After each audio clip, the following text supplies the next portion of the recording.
A lot of us are actor directors, and those are the kind of directors that I really like to work with because they know what an actor is going through and they know how they can get a performance out of an actor. Listening to what your actors are wanting and how you can improve yourself as a director is a very important thing. So if you're a director, this might be a really valuable video for you to watch. Hey there, fellow actor, Doug Fahl here. I have this Facebook group for Augmented Actor, and I ask these questions every day, and I get a lot of great responses. If you're interested in that group, I suggest you join it. Every once in a while, I ask a question that gets a lot of really great, thoughtful responses. One of the questions I asked recently is, what do you need from a director that you sometimes don't get? And I got a lot of great responses to that. Let's look at some comments. When directors are too steeped in one end or the other of method and are super concerned with either intention or emotion, I sometimes suffer for lack of clear, actionable notes. I wish more directors had at least nominal training in music so that they could express things in terms of rhythm, tempo, dynamics, phrases, and in grammar and semantics. In those contexts, I could be asked to emphasize points of meaning found within the text, or make adjustments that can be measured and repeated, rather than try to reach some subjective mark of immediacy or believability. Actors want something specific to respond to.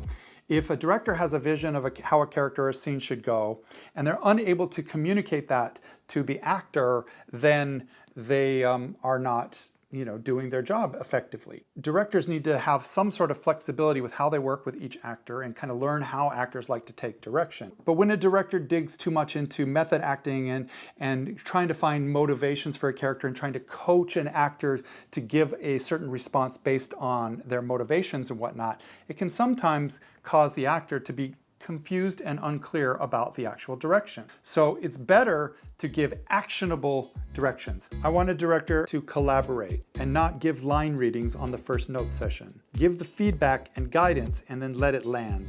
Definitely a director does not want to give line readings to cast members because that's the actor's job. But some directors approach getting the actor to get where they want to go in different ways. Some approach it from let's examine what your character would do here and ask you a bunch of questions about your character to kind of guide you in the direction to make you discover some things about your character that you might not have thought about before. And I like that. That's valuable. I definitely like being asked questions. But when something's not working and when you maybe have given an actor that kind of guidance before and they're still not giving you what you need to, as a director, have the knowledge to know what it is that is not working and how to tell them what to do differently. That can be tempo and pace and emphasis on a certain line. It can be just holding your posture different. Anything like that you can say, this is what I want you to do, and when you do that, if it works, then great, we're on the right track. And if it doesn't work, then what's another thing that I can tell you to do? So that's what actionable directing is.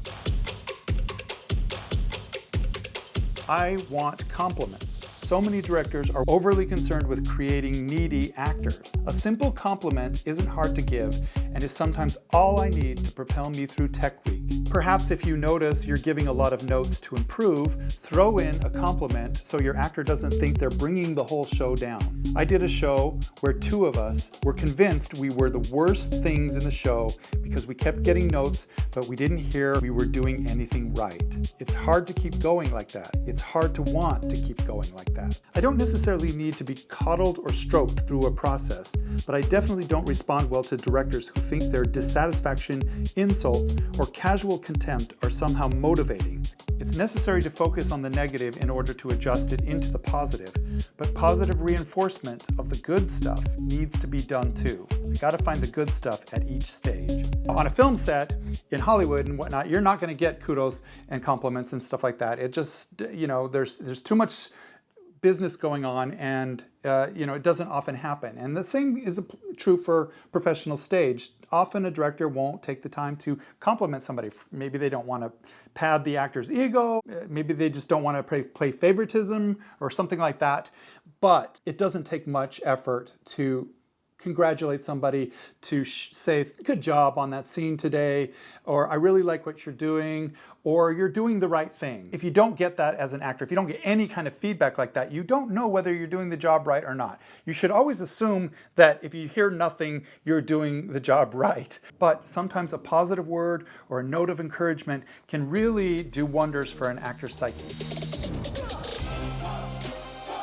Too often, directors like to set things that I've done too early in rehearsal when I'm not done exploring, and it's very stifling. I'd like to see more patience, to let me try and fail and figure it out. The best directors I've worked with are the ones who proactively push you to try things that are likely to fail. The best thing I can hear from a director is go as far as you can. I will tell you when you've gone too far.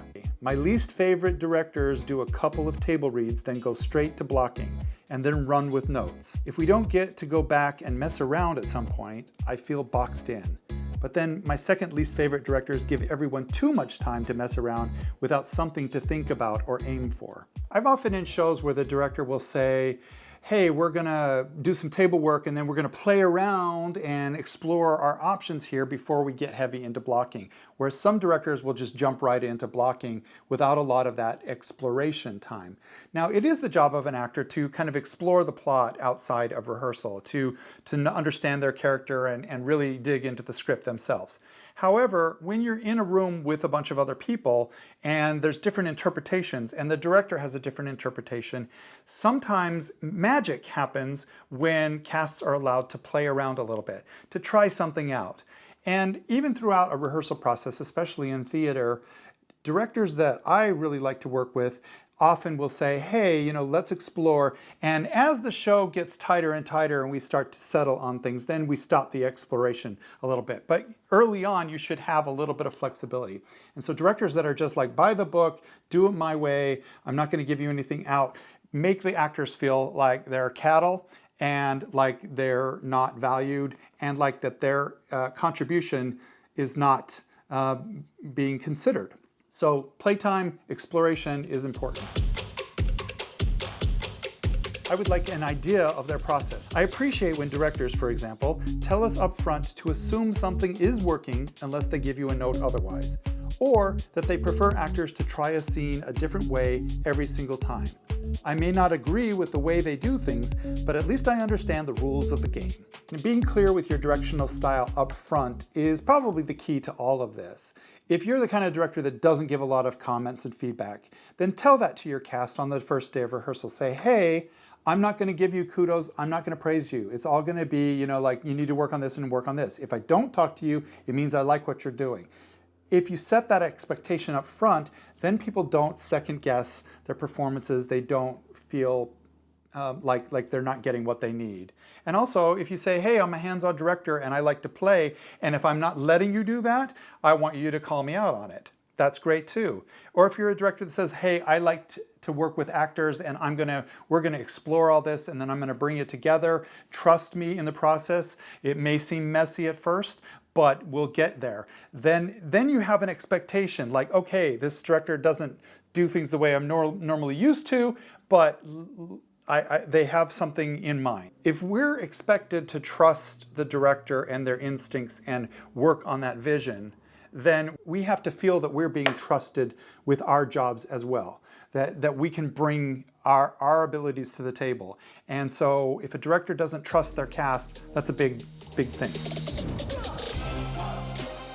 Whether I'm a principal role or in the ensemble, it always gets me so mad seeing a director blatantly ignore or treat the ensemble like they're not as important. I love working with directors who will actually direct me, as well as actors who are better than me. I do my homework and I have a ton of experience. So when I end up with a bunch of younger and less experienced co-stars, the director tends to leave me alone until Tech Week, focusing all their energy and attention on helping my less experienced castmates build their performances. And I'd be lying if I said it didn't also chafe a bit when these less experienced folks ended up getting accolades for these performances, that the director held their hand hands through, while I was, yet again, ignored. Treating everyone as equals is so important. You know, there are shows where you're in a smaller role and you feel like you get pushed off to the side. But equally, there are times when you are in a big role, when you have a lot of experience perhaps in a cast that doesn't, and the director won't give you any feedback or direction as well, and that can cause you to feel off kilter as well. So it works both ways. But the more a director can treat everybody as an equal, the less people will feel left out and marginalized, and also the less you're going to ignore things with your people that you trust. In other words, everybody can take direction, everybody's going to get positive and negative feedback, and everybody's going to be included in this process. That's an important thing that I think directors should take a look at. If there is something a director specifically wants, I really want them to be clear about it, but I also want the freedom to play and create a character. And then I want confirmation as to whether what I'm doing works or not. If what I am doing is not working, I want actionable notes that help me to actually provide something that works. I don't like nebulous and woo-woo from a director. It's great in terms of thematic, emotional-based work, but it's not actionable. It's great to know your character, but you also have to know what your character does. If you're not providing that, then you need something very specific from your director. I would like to have even an impeccable performance pecked at a little bit. If it's good, I'd love you to help me refine it. So a couple key points from that is that it kind of encapsulates a lot of these points, that even those of us who feel like they're doing a great job can still up their game, can still be even better. And having a director focus on bringing up everybody else to the level of that person can leave that person feeling like, well, what level am I going to go up to?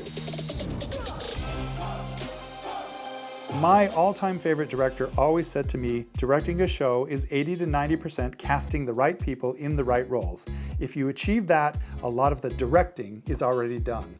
Now, I've heard that phrase before, casting is 90% of a director's job, and I agree that that is a very strong component. If you get good actors in those roles, you have less work to do as a director. However, that doesn't excuse a director from not making those people even better and guiding them into your vision even more. There still is a good portion of the job that the director needs to attend to. If you're a director out there, I hope you found some useful advice here. Just because directors have been this way in the past does not mean that they always need to be that way. You can change too and adapt, and knowing sometimes what your actors need from you is a very useful piece of information. And I would like to hear your opinion too, so comment down below. What do you need from a director that you sometimes don't get? I'd like to hear what you have to say, especially if there's something I didn't cover in this video.